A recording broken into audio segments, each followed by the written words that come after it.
এই শোনো না গো, আমাদের পুতুল ডায়েরি চ্যানেলটি সাবস্ক্রাইব করে পাশে থাকা বেল আইকনটি বাজিয়ে দিও প্লিজ। আর গল্পটি ভালো লাগলে অবশ্যই লাইক কমেন্ট করে শেয়ার করে দিও। ধন্যবাদ। ঢাকাতে আখির লাশ পাঠানো হলো ফরেনসিক টেস্টের জন্য। তা মুস্তাকিন চেয়েছিল না। সে দিনাজপুরের এম আব্দুর রহিম মেডিকেলে পাঠাতে চেয়েছিল, ব্যবস্থাও করেছিল। সিনিয়র ইনচার্জ রাজি হননি। আখির মা মুস্তাকিনের হাত ধরে কান্নাকাটি করছিলেন। আমার মেয়েটার শরীরটারে আর কোনো শুয়োরের হাতে দিস না বাপ। আমারে মা মনে কইরা আমার কথা রাখ। আমার বিচার লাগবো না, আমার আখির দেহডারে দে, বাড়ি নিয়ে যাই। এই কথা ফেলার মতো নয়, অথচ উপর মহল হুট করে সিদ্ধান্ত বদলেছে। এসব নতুন নয় এই লাইনে, তবে এর শেষ অবধি যেতে হলে তাকে সজাগ থাকতে হবে প্রতি পদে পদে। রাত 8টায় ডিআইজি স্যারের সাথে কথা বলে কার্যালয় থেকে বের হলো টিমের সকলের খুব খাটুনি হবে এই মামলায়। এখানে কোথাও না কোথাও অতপ্রতভাবে জড়িয়ে আছে রাজনৈতিক বিষয়াদি আর সমাজের উঁচু পর্যায়ে পদ্ধতিগত বল প্রয়োগ, যার ঘাপলা খুলতে বেশ বেগ পেতে হবে তাদের। রাস্তা পার হবার জন্য দাঁড়ালো। ফোন বাজছে। ফোন জিনিসটা নেহাত বিরক্তিকর, বিশেষ করে যখন রিং হয়। মায়ের কল। এখন পুরো দিনের ফিরিস্তি চাইবে। খাওয়া, গোসল, শরীরের যত্ন, বাড়ি ফেরার তারিখ। কল রিসিভ করলো না। ক্লান্ত শরীর। ফ্ল্যাটে ফিরে গোসল দিয়ে এরপর নিজেই একবার কল করে নিবে। বিকেলে থানায় কাউন্সিলর হুমায়ুন পাটোয়ারি এসেছিলেন। মুস্তাকিন গিয়েছিল সেখানে। সে প্রশ্ন করলো হুমায়ুন সাহেবকে, আপনি ভিকটিমের পরিবারকে জায়গা থেকে উচ্ছেদ করতে চাইলেন, এরপর তারা গেল না। তার মেয়ের সঙ্গে এমন কিছু ঘটল, সন্দেহ যদি আপনার উপর যায়, তা নিয়ে বক্তব্য কি আপনার? হুমায়ুন পাটোয়ারি হাস্যোজ্জ্বল কণ্ঠে জবাব দিয়েছে, উচ্ছেদ করা কোনো সঠিক কাজ না মুস্তাকিন, আর এমনও নয় তা আমি পারতাম না। তা এইরকম একটা সহজ ব্যাপারে তার সঙ্গে এমন খারাপ কিছু করার প্রশ্নই ওঠে না। তারা সময় চাইছে, আমি দিয়েছি। না উঠলে উঠায়া দিতাম, যেহেতু এইটা আমার কাজ। কিন্তু তাই বলে এমন কিছু। মুস্তাকিন ঠোঁট উল্টে ধীরে ঘাড় বাঁকালো। আপনার প্রতিপক্ষ দলকে? হুমায়ুন পাটোয়ারি পান খাওয়া দাঁত বের করে চমৎকার হাসলেন। সহজ হিসাব, আগেরবার যে মেম্বার ছিল এই এলাকায় সে, আর আর এইবার যেহেতু আমি বা হামজা মেয়র পদপ্রার্থী হয়ে নির্বাচনে দাঁড়াবো, তাহলে বর্তমান মেয়র সাহেবও বলা চলে আমার বিরোধী। সে কিন্তু আবার আমার বেয়ায়ের ভাই লাগে। মুস্তাকিন আসলেই বুঝতে পারছে না এই কথার উপর ভিত্তি করে তার এই দুটো লোককে সন্দেহর তালিকায় রাখা উচিত কিনা। হুমায়ুন পাটোয়ারি যা বোঝাতে চেয়েছে তা হলো, তারা হুমায়ুন পাটোয়ারিকে বদনাম করার জন্য আখির সাথে এই বীভৎস খেলায় মত্ত হতে পারে। আর কি কোনো সাসপেন্স থাকতে পারে না? এই খুনের দায়ে আখির পরিবারের সাথে একটা বিশদ আলোচনা দরকার। হতে পারে আরও কেউ কোনো সাহায্য করতে পারবে। কোমর বেঁধে নামতে হবে। আগে ল্যাব টেস্টের রিপোর্ট চাই। আরও জিজ্ঞাসাবাদ করতে তথ্য প্রয়োজন, যেটা ফরেনসিক টেস্টের পর আসবে। দুবার দুপাশে মাথাটা ঝাঁকি দিল। গাড়ি চালাচ্ছে সহকারী মাহমুদ। হোটেল দেখে তাকে বলল, মাহমুদ গাড়ি থামান। গাড়ি থামালো। মুস্তাকিন নেমে গিয়ে হালকা পাতলা কিছু খাবার কিনে নিল। ফ্ল্যাটে রান্না করার চাচিটা দুদিন হলো আসে না। এখন মুস্তাকিনের রান্নার করার এনার্জি নেই। অ্যাপার্টমেন্টের গেটে দেলোয়ার বলল, স্যার তোমার তো চিঠি আইছে গো। দেলোয়ার দুষ্টু হাসছে। মুস্তাকিনও হেসে ফেলল। চিঠি শুধু প্রেমিকার কাছ থেকে আসে না, আজকাল আর প্রেম চিঠিতে হয় না। উন্নত দুনিয়ার প্রেম হয় উন্নত উপায়ে, উন্নত ডিভাইসের মাধ্যমে হয়। হতে পারে দেখো, এটা আপনার মৃত্যুর পরোয়ানা পাঠিয়েছে কোনো এক শুভাকাঙ্ক্ষী ভালোবেসে। দেলোয়ার দাঁত বের করে হাসল।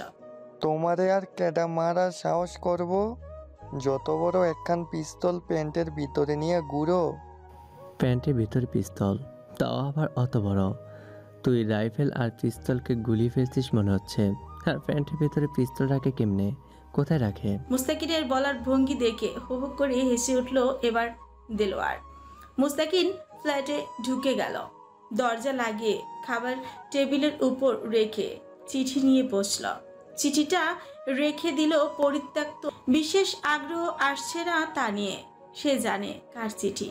ফ্রেশ হয়ে এসে খোলার কথা ভেবে আবার কি মনে করে দায়সার হাতে চিঠিটা খুলল। বেরামি চিঠি। কি জানি পরিচয় দাও তুমি নিজের? ও হ্যাঁ, সৈয়দ মুস্তাকিন মহান, ইনভেস্টিগেটর অফ পিবিআই ডিপার্টমেন্ট।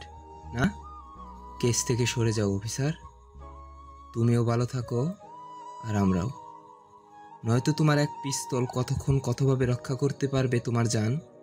যা করতেছো তা জানের সওদা। হাতে তো পরবাই, আর যদি সেরকম ইচ্ছা থাকে তাহলে তোমার রুহুর জন্য মঙ্গল আর মরার পরে ব্যস্ত কামনা করি। মুস্তাকিন চিরকুটটা হাতে মুড়ে ময়লার ঝুড়িতে ফেলল। শার্ট খুলে সোফাতে ছুড়ল। আরো মাথায় চেপে বসাচ্ছে এরা কেসটা। এতক্ষণ তাও ঘুম ঘুম পাচ্ছিল একটু ক্লান্তিতে। মোড়ের উপর রিস্কা থামিয়ে দিল রিস্কাওয়ালা। অন্তু বলল, আর একটু এগিয়ে যাবেন না? না আপা, রাস্তা খারাপ, চাকা আটকিয়ে যায়, এটুকু পায়ে যান। রাস্তাটা ভাঙা। কদিন আগের বৃষ্টিতে পিচ হয়ে নিচু হয়ে যাওয়া স্থানগুলোতে পানি জমেছে। সামনেই ক্লাব ঘর। বাইরের দেয়ালে সেটে রাখা বিভিন্ন রাজনৈতিক পোস্টার, রং বেরঙের কালিতে রাজনৈতিক সংগঠনের নাম দাম লেখা সব। সামনে রাস্তার ওপারে চায়ের দোকানপাট। ক্লাব ঘরের সামনে লাল চেয়ার পাতা, অনেকগুলো বাঁশের স্ট্যান্ডের ওপর ক্যারাম বোর্ড রাখা। চেয়ারে দু একজন পা দোলাচ্ছে বসে, সিগারেট টানছে, কেউ চায়ের কাপে চুমুক দিচ্ছে। রাস্তার করুণ দশা। কাউন্সিলের ক্লাব ঘরের সামনে রাস্তার এই হাল, অথচ সেই কাউন্সিলের আগামীতে মেয়র পদে প্রার্থী হয়ে বিভিন্ন সম্মেলন কত কি করে দেবার অঙ্গীকার দিচ্ছেন জনতাদের। আজকালের মাঝে একটা বিশাল সম্মেলন আছে প্রাইমারি স্কুলের মাঠে। সেখানে নিশ্চয়ই হামজা, জয়, জম্পেশ একটা করে বক্তব্য রাখবে। এদের জিব্বা কয়টা, আর বিবেক এবং লজ্জাই বা কোন ফেরিওয়ালার কাছে বিক্রি করে বাদাম কিনে খেয়েছে। ভাবতে ভাবতে কাদায় এক পা গেড়ে গেল অন্তুর। ক্লাব ঘরের দিকে তাকালো না। থুতনি বুকে ঠেকিয়ে হেঁটে পার হলো। কালো বোরকা ও কালো ওড়নার নিকাবে মুখ ঢাকা তার। ক্লাব ঘরের পাশেই সালমা খালার ছোট বাড়িটা। টিনের গেটে আঙুলের টোকায় দু তিনবার শব্দ করলো। কিছুটা দেরি করে চাঁদনি গেট খুলে দিল। অন্তু বলল, ভয় পাবেন না ভাবি, আমি খালার ভার্সিটির এক ছাত্রী। চাঁদনি নির্লিপ্ত মুখে এক পাশে সরে দাঁড়িয়ে ভেতরে আসার ইশারা করল। টিনের চাল, টিনের বেড়া, তার সামনে একটা ইটের গাঁথুনি তোলা ঘর। মেঝে হয়নি, উপরে শুধু টিনের ছাদ লাগানো হয়েছে। নিচের মেঝে কাঁচা, জানালা দরজাও লাগানো হয়নি। চাঁদনি অন্তুকে নিয়ে গিয়ে ঘরে বসালো। পাশের ঘরে সালমা খালা নামাজে বসে কাঁদছে। করুণ কান্না। অন্তুর বুক ভার হয়ে এলো। চাঁদনি নাস্তা আনতে উদ্যত হলে অন্তু চাঁদনির হাতটা চেপে ধরে বলল, ভাবি প্লিজ কোনো আনুষ্ঠানিকতা দেখিয়ে আমায় ছোট করবেন না। আপনি বসুন, 2 মিনিট কথা বলি। সব মিটলে একদিন এসে নাস্তা করে যাব। চাঁদনি মানতে চায় না। অন্তু জোর করে বসালো। জীর্ণ একটা সালোয়ার কামিজ পরনে, চাঁদনির চুলের বেনি উস্কো খুস্কো, মুখে মলিনতার ছাপ। দেখতে চরম সুন্দরী চাঁদনি। কালি পরা ডাগর ডাগর চোখ, আর তা যেন রহস্যময়। নাম কি তোমার? অন্তু বলে ডাকে সকলে।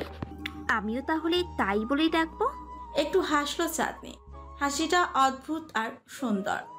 যদি আগেই চলে যেতেন এখান থেকে তাহলে হয়তো আখির এই হাল হতো না বোধ হয়। মলিন হাসলো চাঁদনি প্রতি উত্তরে। বহুত দিন থেকেই ক্লাবের ছেলেদের নজরে পড়ছিল আখি। আখিরে খুব জ্বালাতো ওরা। যাওয়া আসার সময় বাজে বাজে কথা বলতো। একবার ক্লাবের একজন বাড়িতে আসছিল তার কোনো বড় ভাইয়ের সাথে আখির কুপ্রস্তাব নিয়ে। আম্মা তারে একটা থাপ্পড়ও দিয়েছিল। অন্তু জিজ্ঞেস করতে ইচ্ছে করল, সেই বড় ভাইটা কি জয় আমির? আপনার কি সন্দেহ হয় না জয়ের উপর? করল না প্রশ্নটা। আপনি যে টাকা ফেরত দিতে গিয়েছিলেন মেম্বার সাহেবকে, তা দিয়ে অন্য কোথাও তো জায়গা কিনে চলে যেতে পারতেন। চাঁদনি হাসলো আবার। কেমন যেন দেখাচ্ছিল চাঁদনির হাসি। তুমি ঘটনা লোক মুখে শুনেছো তাই না? অন্তু জবাব দিল না। চাঁদনি বলল, পুরোটা আর আসলটা শোনো নাই। এখন শুনি, আপনি বসুন। চাঁদনি তাকায় অন্তুর দিকে। আমি বলবো। অন্তুর চাঁদনিকে ভীষণ অন্যরকম লাগছিল। চাঁদনির বিছানার উপরে ছড়িয়ে ছিটিয়ে থাকা কাপড়গুলো ভাঁজ করতে করতে বলল, আমি বাপের বাড়ি পাওনা জায়গায় আর বিয়ের গয়না বেচে আমার ভাইয়ের সাথে নিয়ে মেম্বারের কাছে গিয়েছিলাম টাকা ফেরত দিতে। তারা নিল না? টাকাগুলো দেখলো আর মেম্বার সাহেব বলল, আচ্ছা টাকা যখন জোগাড় করেছো নেওয়া যাবে। আমি ওই হিন্দু লোকটার সাথে কথা বলে দেখি। এরপর অন্যমনস্ক হলো চাঁদনি। যেভাবে বলছিল আমরা নিশ্চিত ছিলাম টাকা নেবে, জায়গা ফেরত পাবো। নিল কি সেই টাকা? চাঁদনি খুব মনোযোগ দিয়ে কাপড় ভাঁজ করতে করতে বলে, সেই রাতে বাড়িতে লুট হলো। বলি হাসল। কি যে অদ্ভুত নির্লিপ্ত শুনতে লাগলো চাঁদনির কথাটা। কপাল জড়িয়ে ফেলল অন্তু। চেনেননি তাদের? চাঁদনি হাসি মুখে কাপড়গুলো একপাশে রেখে বলল, তুমি কখনো ডাকাতি দেখোনি না? না, দেখিনি। ওরা মুখোশ পড়েছিল, আর চিনলেই বা কি? যাবার সময় অস্ত্র দেখাইয়া খুব ভালো করে সাবধান করে গেল, আর আমরা সাবধান হয়ে গেলাম।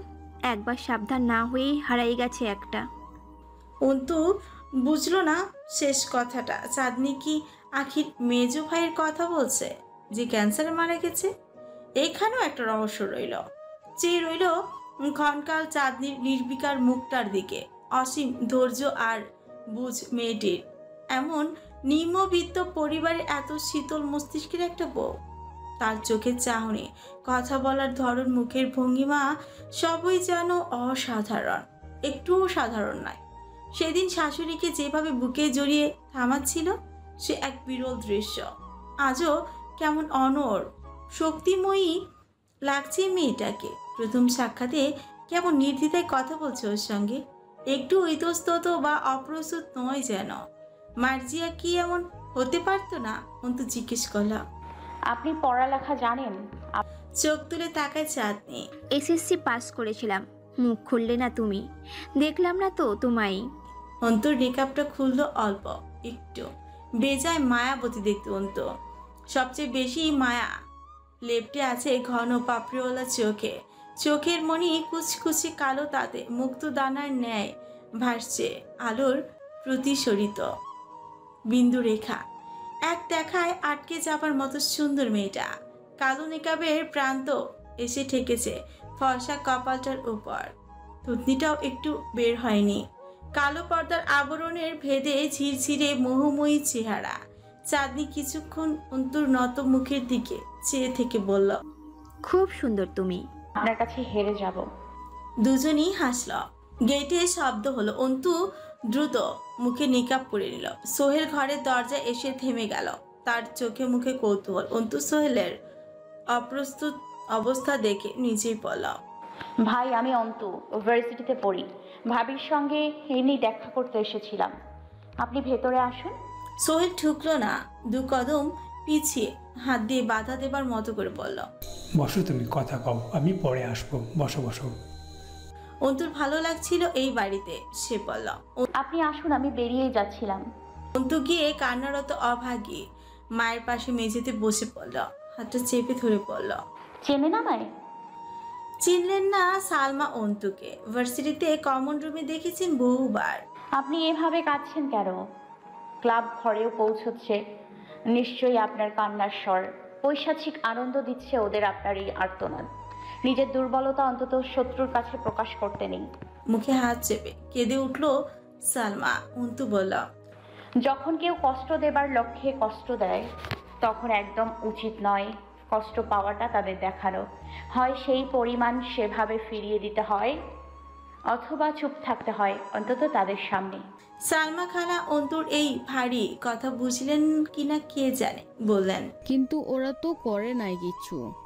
অন্তু জানালার দিকে তাকে বলল, নিজেকে সান্ত্বনা দিচ্ছেন? সালমা কান্না সামলালেন, এরপর বললেন, ওরা কিচ্ছু করে নাই অন্তু। কেডা করছে আল্লাহ মাহবুদ জানে। ওই পুলিশরা আমার বেটির লাশ দিতেছে না কেন? আবার কই নিয়ে গেছে আমার বেটিরে? আমার বিচার লাগবো না?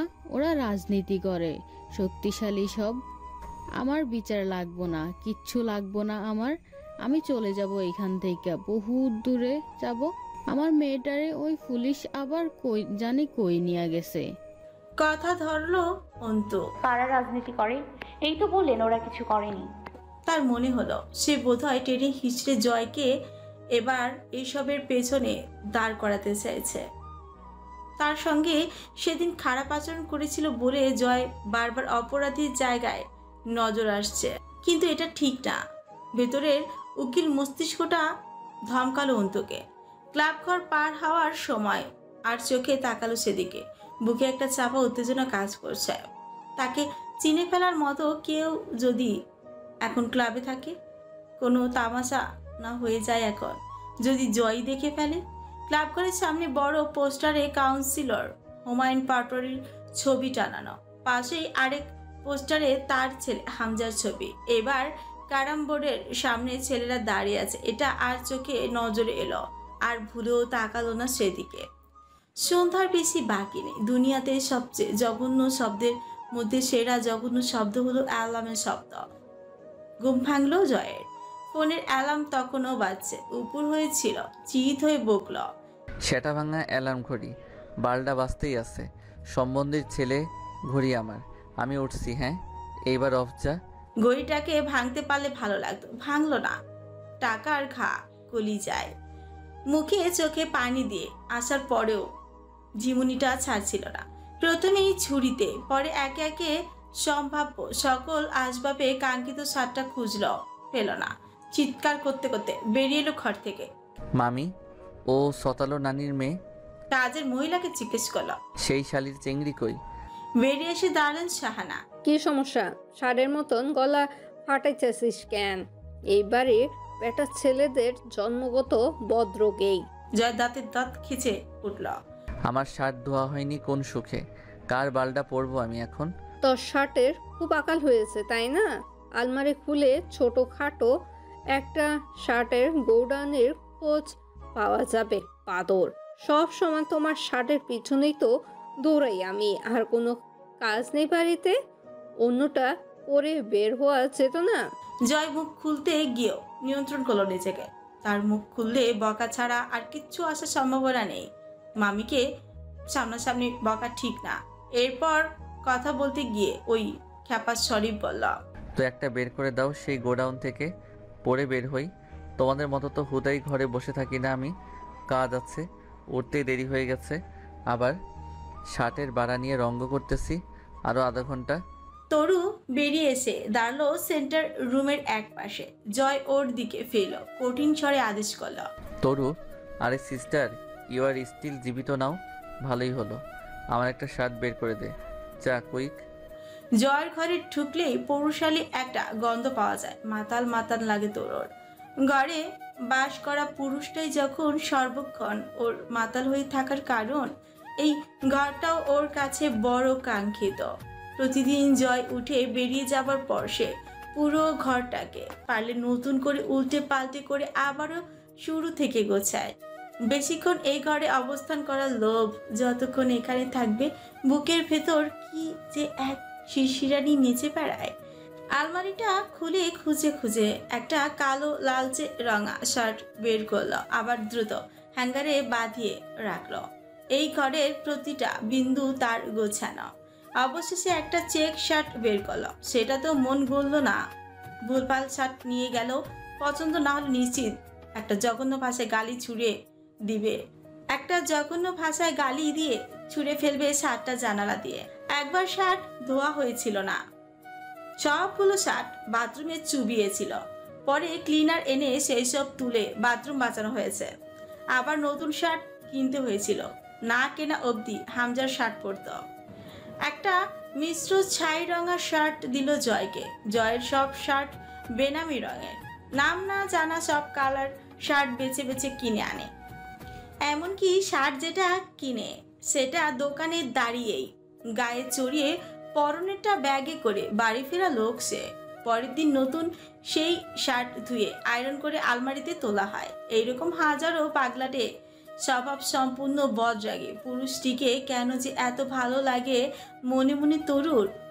লোকে শুনলে নিশ্চয়ই বলবে রুচির দোষ আছে তোর, নয়তো জয়ের মতো নোংরা স্বভাবের ছেলের প্রেমে পড়া যায় না।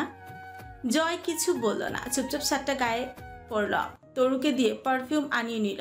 এই ব্যাপারটা তরু কতটা উপভোগ করে তা জানে না জয়। তার মন নেচে উঠে যখন জয় ধমক দিয়ে এটা ওটা ঘর থেকে আনতে বলে তাকে, মনে হয় যেন সে ঘরণী জয়ের। আজ পৌরসভা অফিসে বৈঠক ছিল, নির্বাচন কাছে। হামজা বলেছিল ঠিক দুপুরের পর পৌরসভায় পৌঁছে যেতে। আগামী সপ্তাহের শুরুতেই বিশাল এক সম্মেলন নির্বাচন নিয়ে, সেই বিষয় নিয়ে আলোচনা চলবে। জয় পৌরসভায় না গিয়েছিল পলাশের গাঙ্গের পাড়ের বাড়িতে। সেখানে কিছুক্ষণ আড্ডা দিয়ে ক্লাবে গিয়ে ক্যারাম খেলেছে আধ ঘন্টার মতন। এরপর বাড়ি ফিরে ঘুম দিয়েছে সন্ধ্যা অবধি। কবির ড্রাইভিং করতে করতে জিজ্ঞেস করল, ভাই আমরা যাচ্ছি কই এখন? চেয়ারম্যান কাকা ডেকেছে। কবির দ্রুত ঘাড় ঘুরালো। চেয়ারম্যান কাকা আপনাকে ডাকছে কেন? সম্পত্তির ভাগ লিখে দিবে। তোর কিছু চাই সেখান থেকে? বোকা হাসলো কবির। না মানে আপনারে কেন ডাকছে? উল্টাপাল্টা কিছু করবে না তো? উল্টাপাল্টা কিছু? বউ নাই নাকি চেয়ারম্যানের? আমায় কেন টার্গেট করবে?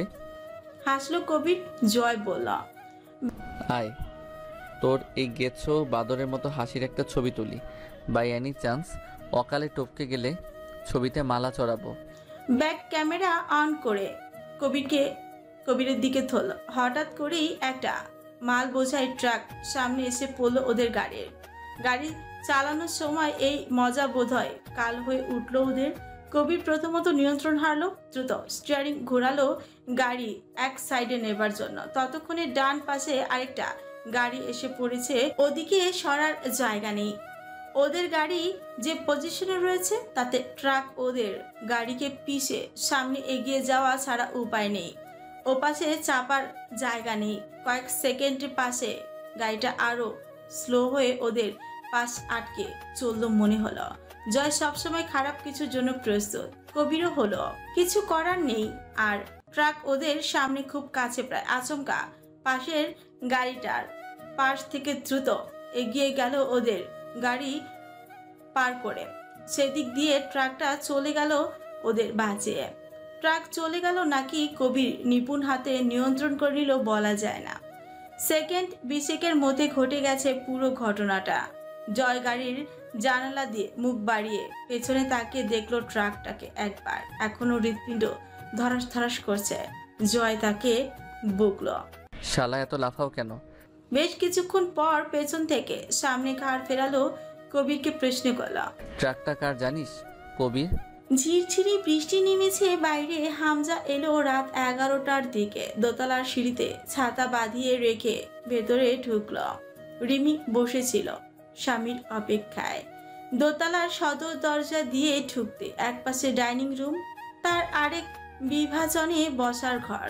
রিমি উঠে এগিয়ে গেল স্বামীর দিকে। হামজার হাত থেকে ওয়ালেট, ফোন এবং ভেজা ঘড়িটা নিয়ে জিজ্ঞেস করল, এত দেরি হলো কেন? হাতে কি হয়েছে আপনার? ভিজেছেন কেন? ছাতা ছিল না? সাদা পাঞ্জাবিতে কাদার ছিটে। হামজা সব কথা এড়িয়ে তা ঝাড়তে ঝাড়তে বলল, একটা গামছা দাও আগে। রিমি বুঝলো কোনো কারণে মেজাজ থমকে আছে আপাতত লোকটার। বাকি সময় যে হই হই করে তাও নয়। গামছায় মাথা মুছতে মুছতে তরুকে ডাকলো হামজা। তরু এদিকে আয়। তরু বেরিয়ে এলো। কি হয়েছে বড় ভাই? তুলিকে ডাক। হাত মুখ ধুয়ে পাঞ্জাবির বোতাম খুলতে খুলতে এগিয়ে গেল টেবিলের দিকে। রিমি রান্নাঘরে ছুটল। তরু ফিরে এসে আস্তে করে বলল, ভাই আপু আসতে চাইছে না, খাবে না? তুই খেতে বস। শাহানা এসে রিমিকে ভাতের পাত্র আনতে ইশারা করে বসলেন হামজার পাশে। বললেন, ওই বাদর ফিরবে না? কত রাত হলো, বাড়ি ফিরে কখন সে? হামজা গামছা মাথা মুছতে মুছতে বলল, যখন ফেরে প্রতিদিন তখনই ফিরবে, আপনি বসুন। তা কেন ফিরবে? তুই শাসন করার বদলে আশকারা দিয়ে দিয়েই দিন দিন বেয়ারা বানাইছি চরে।